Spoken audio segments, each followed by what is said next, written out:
இந்த வீடியோ பாத்தீங்கன்னா, முழுக்க முழுக்க பணம் சார்ந்ததா இருக்க போகுது. ஏன்னா, பணம்ங்கிற விஷயம் வந்து இவங்களுக்கெல்லாம் வேணும், இவங்களுக்கெல்லாம் வேண்டாம் அப்டின்னே கிடையாது. ஆனா, எல்லாருக்குமே காமனா தேவைப்படக்கூடிய அந்த பணத்த பத்தி நம்ம ஒருத்தரும் ஒரு பெர்ஸ்பெக்டிவ்ல இருப்போம். பிரபஞ்சத்துக்கிட்ட எல்லாத்தையும் நம்ம கேட்க ரெடியா இருப்போம். ஆனா, பணம் சார்ந்த நம்மளோட திங்கிங் எப்டி இருக்கு? நம்ம ஏதாவது சேஞ்ச் பண்ணிக்க வேண்டியிருக்கா? நமக்கு பணத்த புடிச்சிருக்கா? நம்மகிட்ட பணம் முதல்ல வருதா? இருக்கிற பணத்த நம்ம எப்டி நெனைக்கிறோம்? பணத்து மேல நமக்கு ஆர்வம் இருக்கா? பணத்த ஈர்க்கிற அளவுக்கு நம்ம ரெடியா இருக்கோமா?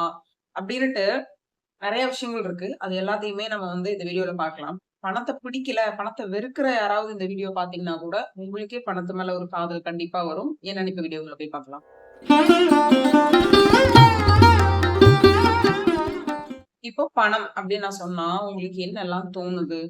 நீங்க யாருக்காவது கடன் குடுக்கலாம், குடுத்துருப்பீங்க. இல்ல உங்களுக்கு யாராவது பணம் குடுக்க வேண்டியிருக்கும். இல்ல ஏதாவது ஒரு பொருள் வாங்க வேண்டியிருக்கும். அது வந்து பெரிய விஷயமா இருக்கலாம், சின்ன விஷயமா இருக்கலாம். எப்படி இருந்தாலும் நம்ம வாழ்க்கைய காலையில தூங்கி ஏந்திச்சு நைட்டு தூங்குற வரைக்கும், நமக்கு இந்த பணம்ங்கிற ஒரு விஷயம் வந்து மூச்சு காத்து மாதிரி நம்ம கூட இருந்துகிட்டே தான் இருக்கு. அதாவது இருக்குங்கிறத தாண்டி நம்ம கூட அது அசோசியேட் ஆயிருக்கு. சரிங்களா? இது எப்படி நான் புரிஞ்சுக்கிறேன்னா, நீங்க வந்து ரேண்டமா எங்கேயாவது போறீங்கன்னு வைங்களேன், மத்தவங்க பேசுறது கண்டிப்பா நம்ம காதுல விழும் இல்லையா? நீங்க வந்து எங்க போனாலும் சரி, எங்கேயாவது ஒரு ஹோட்டல் போறீங்க, இல்ல கார்ல போறீங்க, பஸ்ல போறீங்க, டிராவல் பண்றீங்க, ஈவன் நடந்து போறீங்க. என்னனாலும் யாராவது ஒருத்தர் யார்கிட்டயாவது ஃபோன் பேசிட்டு இருப்பாங்க. பணத்த அரேஞ்ச் பண்ணி குடுக்குறேன். இந்த பணத்த குடுங்க, அந்த பணத்த குடுங்க. எனக்கு எப்ப நீங்க பணம் குடுப்பீங்க? இவங்களுக்கு வந்தோனே இந்த அமௌண்ட் குடுத்துருங்க. இப்படின்னு நீங்க இதுவரைக்கும் நோட் பண்ணலன்னா பரவால்ல. இதுக்கப்புறம் நோட் பண்ணுங்க. மேக்ஸிமம் எல்லாருமே ஒரு 80-90% வந்து பணத்த பத்தி தான் டிஸ்கஸ் பண்ணிக்கிட்டு இருக்காங்க. ரொம்ப ஒரு 10, 20 மட்டும் தான் பணம் சார்ந்து இல்லாம, அவங்க வேற அவங்களெல்லாம் விட்டுறலாம் சரிங்களா? ஆனா நம்ம காதுல அதிகமா கேட்கக்கூடிய ஒரு விஷயம் பார்த்தீங்கன்னா, பணம் சார்ந்து தான்.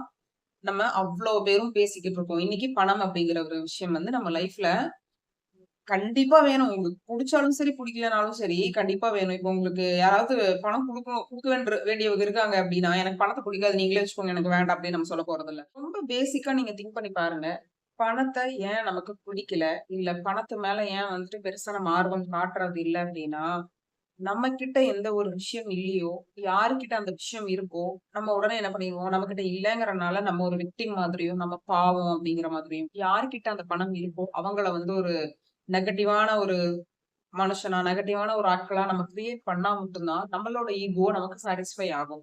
அதனால மட்டும் தான் நம்மனால வந்து அந்த பணத்த வச்சிருக்கவங்கள வந்து நம்ம பொதுவா எல்லாருமே திட்டுவோம் இல்லையா? பணக்காரன் அவனுக்கு எப்படி பணம் வந்ததுன்னு தெரியாதா? அந்த மாதிரி நம்ம ஆஸ் யூசுவல் நெறைய பேர் நெறைய டயலாக்ஸ் வந்து பேசிட்டு தான் இருக்கோம். பணக்காரன பார்த்து பொறாமையில பேசிட்டு தான் இருக்கோம்.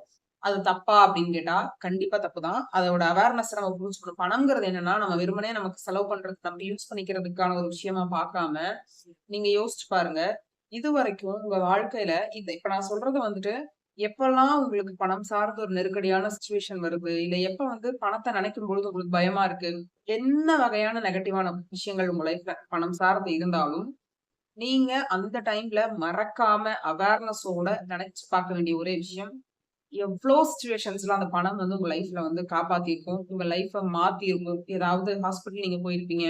உங்களுக்கு தெரிஞ்சவங்களுக்கோ, இல்ல உங்களுக்கோ நீங்க செலவு பண்ணியிருப்பீங்க. அந்த பணத்தினால நீங்க வந்து சரியா வீட்டுக்கு வந்திருப்பீங்க. இல்ல நெறைய நீங்க லைஃப்ல அதாவது பணத்த வந்து இதுக்கு நெனச்சு பாருங்க, அதுக்கு நெனச்சு பாருங்கன்னு சொல்லவே முடியாது. நீங்க பாட்டுக்கு போயிட்டு இருக்கீங்களா, ஒரு லெமன் ஜூஸ் குடிக்கணும்னு ஆசையா இருக்கு அப்டின்னா கூட, ஒரு வெயில்ல இறங்கி ஒரு ரூ. 10 குடுத்து நீங்க லெமன் ஜூஸ் குடிச்சீங்கனாலுமே, அதுக்கு அந்த காசு உங்க கையில இருந்தா மட்டும் தான் உங்கனால அந்த ஒரு செலவையே பண்ண முடியும். அதுக்காக நீங்க அதையெல்லாம் அந்த அளவுக்கு ஞாபகம் வச்சுக்கிற அளவுக்கு இருந்தீங்கன்னா, ரொம்ப ரொம்ப சந்தோஷம். இல்லைங்க எனக்கு அந்த மாதிரி எல்லாம் ஞாபகம் வச்சுக்க முடியாது. நான் ரொம்ப பிஸி அப்டின்ட்டு இருந்தீங்கன்னா, பெரிய பெரிய விஷயங்கள்ல எப்பல்லாம் உங்கள காப்பாத்துச்சு, இந்த பணம்ங்கிற ஒரு விஷயம் இருந்தனால நான் தப்பிச்சேன். இந்த பணம் மட்டும் அந்த நேரத்துல எனக்கு இல்லன்னா அவ்வளோதான். நான் என்ன இருப்பேனோ தெரியல அப்டின்ற மாரியான சிச்சுவேஷன்ஸ் நெறைய நாள் நமக்கு நடந்தது. ஆனா நம்ம பணத்த பிடிக்கல அப்டிங்கிறதுனால, நம்ம வந்து பிளைண்டா பணத்த வெறுமனே வெறுத்துக்கிட்டு இருக்கோமே தவிர, அந்த பணம் எங்கெல்லாம் நம்மள காப்பாத்துச்சோ, அந்த காப்பாத்துன அந்த சிச்சுவேஷன்ஸ நம்ம நெனச்சு பார்க்கிறதே கிடையாது. இப்போ நீங்க வந்து எங்கேயோ வெளில கிளம்புறீங்க. உங்ககிட்ட வந்துட்டு பணம் நெறைய இருக்கு. ஒரு ஏதோ ஒரு ட்ரிப் அரேஞ்ச் பண்ணியிருக்கீங்க. உங்க ஃப்ரெண்ட்ஸோட வெளில போறீங்கன்னு வைங்களேன். அந்த பணத்த செலவு பண்றதுக்கு உண்டான மொத்த பணமும் உங்க கையில இருக்கு. அப்டின்னா, அந்த பணம் எப்படி வந்துச்சு? இல்ல செலவு பண்ணதுக்கு அப்புறம் தீர்ந்துருச்சுன்னா என்ன பண்றது? அதெல்லாம் யோசிக்காதீங்க. ஜஸ்ட் ஒரு ஹைப்போதெட்டிக்கலா நீங்களே யோசிச்சு பாருங்க. அப்படி இருக்கும் பொழுது, உங்களோட மைண்ட் செட் வந்து அந்த பணத்த செலவு பண்ணும்பொழுது உங்களுக்கு அவ்ளோ ஹேப்பியா இருக்கும். ஏன்னா வந்து நமக்கு புடிச்சவங்களுக்கு நம்ம ஒரு செலவு பண்றோம். நமக்கு புடிச்சவங்களுக்கு நம்ம ஒண்ணு வாங்கி தரோம் அப்படிங்கும் பொழுது, அதுல பயங்கர ஒரு எனர்ஜி இருக்கும் அந்த மணிக்கு. அந்த நீங்க யாருக்கு வாங்கி குடுக்குறீங்களோ அவங்களுக்கும் சரி, அந்த ரிலேஷன்ஷிப்பை மெயின்டைன் பண்றதுக்கு யூஸ் ஆகுதுங்க பணம். புரியுதா உங்களுக்கு? பணம்ங்கிற ஒரு விஷயத்த நீங்க பணத்தை வெறும் பணமா பார்க்காம, அந்த பணத்தினால உங்களுக்கு யாரெல்லாம் நன்மை அடையறாங்க, உங்க கூட இருக்கவங்களுக்கு யாருக்கெல்லாம் நீங்க அத உபயோகப்படுத்துறீங்க, உங்க கூட இருக்க யாரெல்லாம் நன்மை அடையறாங்க, அதே மாதிரி உங்களுக்கு யாராவது ஏதாவது பண்ணியிருப்பாங்க. சோ அந்த பணத்தினால தானே நான் இன்னைக்கு சேஃபா இருக்கேன்.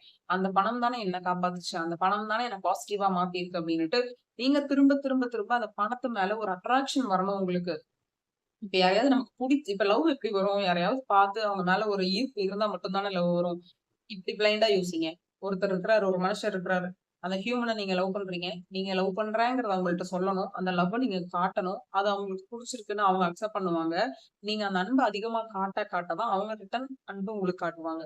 அதேதான் உங்களுக்கு வந்து இங்க பணத்துக்கிட்டே அப்ளை ஆகும். சரிங்களா? நம்ம வந்து எந்த அளவுக்கு பணத்த வெறுத்து பேசுறோமோ, நம்மனால பணத்த பாசிட்டிவ் எனர்ஜியா கன்வெர்ட் பண்ண முடியாம, அது அப்படியே நமக்கே அகைன்ஸ்டா நெகட்டிவா நம்ம வந்து அட்ராக்ட் பண்ண ஆரம்பிச்சுருவோம். ஸோ, உங்களுக்கு பணத்தோட நீட் அப்படிங்கிறது இருந்துட்டே தான் இருக்கும். நீங்க உடனே பணம் வேண்டாம் வேண்டாம்னு சொல்றனால, பணமே தேவைப்படாத ஒரு சூழ்நிலைலாம் எனக்கு உருவாகாதா? அப்படியெல்லாம் கேட்கவே கூடாது. ஏன்னா பணம்ங்கிறது நமக்கு தேவை. ஆனா இங்க எனர்ஜிய நம்ம எப்படி மாத்திட்டோம்னா, அத லவ் பண்றதோ, இல்ல அத பத்தின பாசிட்டிவான சிந்தனைகள் இல்லாம, நம்ம அத ரொம்ப வெறுக்கும்போது என்ன ஆகுது?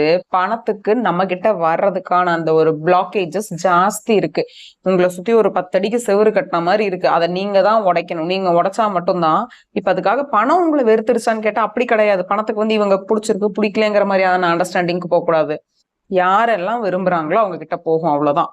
யாரெல்லாம் வெறுக்கிறாங்களோ அவங்க கிட்ட போகாது அவ்வளவுதான். சிம்பிளா அதுக்கு வந்து ஐயோ இவங்களுக்கு நம்மள பிடிக்கலையே அப்படின்னு அந்த ஃபீல் பண்ற வேலையெல்லாம் நம்மளோட அந்த மணி வந்து அந்த மணி எனர்ஜி அப்படி நினைக்காது. சோ இங்க ப்ராப்ளம் யாருகிட்டன்னா நம்ம கிட்டதான். நம்ம எந்த அளவுக்கு பணத்தை நேசிக்கிறோமோ அந்த அளவுக்கு தான் நம்மளால பணத்தை அட்ராக்ட் பண்ண முடியும். அந்த அட்ராக்ஷன்ங்கிறத நீங்க நினைக்கிற அளவுக்கு ஒரு லேக்ஸ் கணக்குல, பல ஆயிரக்கணக்குல, கோடி கணக்குல அப்படியெல்லாம் இருக்காது. ஏன்னா நீங்க வந்துட்டு இத்தனை வருஷம் இப்படி இருந்திருப்பீங்க. திடீர்னு ஏதோ ஒரு டைம்ல உங்களுக்கு ஸ்ட்ரைக் ஆகி பணத்தை பத்தி நீங்க பாசிட்டிவா நினைக்கிறீங்க அப்படின்னா, இவ்வளவு நாள் கொடுத்த எமோஷன்ஸ்னு ஒண்ணு இருக்கும் இல்லையா? அது எல்லாமே உங்களுக்கு வந்துட்டு டிஸ்ட்ராய் ஆகி அதுக்கப்புறமா தான் நீங்க பாசிட்டிவா போடுற எமோஷன்ஸ் வந்து ஒர்க் ஆகவே ஆரம்பிக்கும். அப்பதான் அது வந்து உங்களுக்கு எப்படி சொல்ற, அப்பதான் ஆக்டிவேட்டே ஆகும் அந்த பாசிட்டிவ் எனர்ஜி. அதை எப்படிங்க ஆக்டிவேட் பண்ணலாம்? நம்ம எப்படி பணத்தை நினைக்கலாம்னா, இதை வந்துட்டு நீங்க ஒரு மெத்தடு டெக்னிக் அந்த மாதிரி எல்லாம் கிடையாது. உங்களுக்கு எப்பெல்லாம் ஃப்ரீயா இருக்கிறீங்க அப்படின்னா, முதல்ல ஒரு விஷயத்த நம்ம நிறைய விஷயங்கள் நமக்கு இருக்கும், மல்டிபிள் கோல்ஸ் வச்சிருப்போம் நம்ம லைஃப்ல மேனிஃபெஸ்ட் பண்றதுக்கு. பட் பணம்ங்கிறது கண்டிப்பா மேண்டட்ரி. நமக்கு அது வேணும் அப்படிங்கும் பொழுது அதுக்கான சில நேரங்களை ஒதுக்கணும். அதுக்கு நீங்க ஒரு பெரிய பிரயத்தனப்பட்டு அதை பண்ணி இதை பண்ணி உட்கார்ந்து எழுதுறது அந்த மாதிரி வேலையெல்லாம் பண்ணவே தேவையில்லை. ஜஸ்ட் பணத்தை பார்த்து முதல்ல ஸ்மைல் பண்ணுங்க. அது பண்ணிருக்கீங்களா? என்னைக்காவது நம்ம பர்ஸ்ல இருக்க காசு எடுத்து பார்த்து சிரிச்சுட்டு, இல்ல ஜிபேல நீங்க யாருக்காவது பணம் அனுப்புறீங்க அப்படின்னா அப்ப ஹாப்பியா அனுப்புறது, இல்ல உங்களுக்கு யாராவது பணம் கொடுக்குறாங்கன்னா அதை ஹாப்பியா வெல்கம் பண்றது அப்படின்னு ஏதாவது இன்னைக்கு வரைக்கும் நம்ம பண்ணிருக்கோமான்னு கேட்டா பயங்கரமா ஓடிக்கிட்டு இருக்கோம். ஓடுன்னு ஓடுற இந்த ஸ்பீட்ல கண்ணு முன்னாடி லாரி வருதா ட்ரெயின் வருதான்னு கூட நமக்கு தெரியாத அளவுக்கு ஓடிட்டு இருக்கோம். இப்ப போய் எப்படிங்க நாங்க பணத்தை எல்லாம் பார்த்து சிரிக்க முடியும்? பணத்துக்கிட்ட போய் ஐ லவ் யூ சொல்ல முடியும்? அப்படி கிடையாது. நீங்க சொல்லணும். சரிங்களா? ஒரு கொஞ்சம் டைம் வந்து நீங்க எந்த விஷயத்த உங்களுக்கு பிடிச்சிருக்கோ அதுக்கு ஒதுக்குனா மட்டும்தான் அது வந்து நம்ம கூட லாங் லாஸ்டிங்கா இருக்கும். அது ஹியூமனா இருந்தாலும் சரி, மணியா இருந்தாலும் சரி. வேண்டான்னு நீங்க ஒதுக்குனீங்க அப்படின்னா உங்களுக்கு அது மேபி உங்களை பிடிச்சிருந்தா கூட சில பேர் வந்து விலகி போயிருவாங்க. அதே மாதிரிதான் பணமும். நம்ம கிட்ட வரணும்னு ஆசைப்பட மாட்டாங்க. ஆனா இவங்களுக்கு நம்ம வேண்டாம், அதனால ஓகே வேண்டாம் அப்படின்ட்டு அவங்க பாட்டுக்கு போயிடுவாங்க. அதனால லாஸ் வந்து மணிக்கு கிடையாது, நமக்கு தான். இப்போ எனர்ஜி எப்படி கண்டுபிடிக்கிறது? மணி சார்ந்து இருக்க எனர்ஜி எப்படி நீங்க டிஃபரன்ஷியேட் பண்ணலாம்னா, ஒரு மந்த் எண்டுல ரொம்ப உங்களுக்கு பணம் தேவைப்படுற அந்த சிச்சுவேஷன்ல பணமே இல்லாம யார்கிட்டயாவது போன் பண்ணி கேட்கறது அந்த மாதிரி ஏதாவது பண்ணிருப்போம் இல்லையா? அப்ப உங்க மைண்ட் எப்படி இருக்குன்னு பாத்தீங்கன்னா, ஒரு மணியை பத்தி ஒரு நெகட்டிவான ஒரு சிச்சுவேஷன் இருக்கும் நம்ம மைண்ட்ல. வந்து ஐயோ பணமே கிடைக்க மாட்டேங்குது, இருந்தா கொடுத்து தொலைஞ்சிருவேனே, எனக்கு இப்படி டென்ஷன் ஆயிடுச்சு அப்படி இப்படின்னு புலம்புவோம் இல்லையா? அது ஒரு பக்கம் எடுத்து வச்சிருங்க. பணம் இருக்கும் பொழுது ரொம்ப ஹாப்பியா ஸ்பெண்ட் பண்ணியிருப்பீங்க இல்லையா? அது என்ன மொமெண்டோ அது அப்படியே தத்ரூபமா ஆல்ரெடி நடந்ததான் நினைக்கிறீங்க. நான் உங்களை வந்து விசுவலைசேஷன் பண்ண சொல்லல, புதுசா கிரியேட் பண்ணுங்கன்னு சொல்லல. ஆல்ரெடி உங்க லைஃப்ல பணத்தை சார்ந்து நெகட்டிவா என்ன ஒரு சூழ்நிலை இருந்திருக்கு, பணத்தை சார்ந்து என்ன பாசிட்டிவ் சூழ்நிலை, ரெண்டையும் வச்சு பாருங்க. நீங்களே உங்களுக்கு பை இட் செல்ஃப் கண்டுபிடிங்க எந்த எமோஷன்ஸ் வந்து உண்மையா இருக்குது அப்படின்னுட்டு. ரொம்ப ஜாஸ்தி நெகட்டிவ்ல தான் இருக்கும். ஏன்னா நம்ம பாசிட்டிவா பணத்தை என்னைக்குமே செலவு பண்ணி பழக்கமே கிடையாது. செலவு பண்ணும் போதே நம்ம புலம்பிட்டு செலவு பண்றவங்க இன்னைக்கு ஏகப்பட்ட பேர் இருக்காங்க. சோ பணத்தை சார்ந்து பாசிட்டிவா இப்ப லவருக்கோ இல்ல ஹஸ்பண்ட் ஒய்ஃபுக்கு எதுக்காவது கிஃப்ட் வாங்கி கொடுக்குறோம்னா அந்த நேரத்துல நம்ம வந்து என்ன நினைப்போம், அவங்கள ஹாப்பியா இருக்கணும், அவங்க ஹாப்பியா இருக்கணும் மட்டும்தான் நினைப்போம். ஆனா இந்த பணம் இருக்கனாலதான் நான் அவங்களுக்கு அதை வாங்கி கொடுக்க முடியுது, அந்த பணம் என்கிட்ட இருந்தனாலதான் நான் வாங்கி கொடுக்க முடியுது. சோ அந்த பணத்தை நான் ஃபர்ஸ்ட் மதிக்கணும், பணத்தை நான் லவ் பண்ணணும். நான் யாரை மதிக்கிறேனோ திரும்ப அப்பதான் அவங்க என்ன மதிப்பாங்கங்கிற ஒரு ரூல் இருக்கு இல்லையா, அதுதான் இங்கேயும். சோ நீங்க யாருக்காவது எதை வாங்கி கொடுத்தாலும் அந்த பணத்தை பத்தி பாசிட்டிவ் எனர்ஜியை ஒண்ணு யோசிச்சு வச்சுக்கோங்க. இப்போ இந்த ரெண்டுல அடிக்கடி நீங்க யோசிச்சு பார்க்க வேண்டிய விஷயம் எதுன்னா, அந்த நெகட்டிவா வர சுச்சுவேஷனை யோசிச்சு பார்க்காதீங்க, அதை அப்படியே டெலீட் பண்ணிருங்க, அது வேண்டாம். உங்களுக்கு பணம் சார்ந்து யோசனை அப்படின்னு வந்துருச்சுனாலே இந்த பாசிட்டிவ் எமோஷன்ஸ் தான் ஜாஸ்தி வரணும். அது என்ன ஆகும்னா உங்களுக்கு புதுசான ஒரு புத்துணர்வு பணம் சார்ந்து கிடைக்கும். உங்களுக்கு வந்து திரும்ப இதுக்கப்புறம் நம்ம லைஃப்ல பணம் வரும் போகும் இல்லையா, அந்த நேரத்துல எல்லாம் நீங்க பாசிட்டிவா செலவு பண்றது, பணத்தை பார்த்த உடனே ஒரு பரவசமா நமக்கு இந்த பட்டர்ஃபிளை மூமெண்ட் எல்லாம் பணத்துக்கு நீங்க கொடுக்கணும். அந்த அளவுக்கு நீங்க இணக்கமா இருந்தா மட்டும்தான் பணத்தை நம்மளால அட்ராக்ட் பண்ணவே முடியும். சோ வந்துட்டு பேசிக்கா பணத்தை பத்தி யாராவது நெகட்டிவா இருந்தீங்க அப்படின்னா உங்களுக்கு இது போதும். முதல்ல நீங்க பணத்தை பத்தி ஃபர்ஸ்ட் பாசிட்டிவா நினைங்க. அதை நீங்க ஒரு ஸ்டெப் அப்படி பாசிட்டிவா நினைக்க வச்சீங்க அப்படின்னாலே உங்களுக்கு அது ஹேபிட்டா மாறுதுங்கிறத நீங்களே உணர்வீங்க. ஸோ ஒரு வாட்டியும் செலவு பண்ணும்போது ஹாப்பியா செலவு பண்ணுங்க. எந்த பணம் உங்களுக்கு வந்தாலும் லைஃப்ல ரொம்ப வெல்கம் பண்ணுங்க. உங்களுக்கு ரொம்ப பிடிச்ச ஒரு நபராவே உங்க லவ்வராவே பாருங்க. அப்பதான் வந்து நமக்கு அந்த அன்பு எப்பவுமே இருந்துட்டே இருக்கும். சரிங்களா? ஸோ பணத்தை லவ் பண்ண ஸ்டார்ட் பண்ணுங்க, நிறைய அட்ராக்ட் பண்ண ட்ரை பண்ணுங்க. தேங்க்யூ.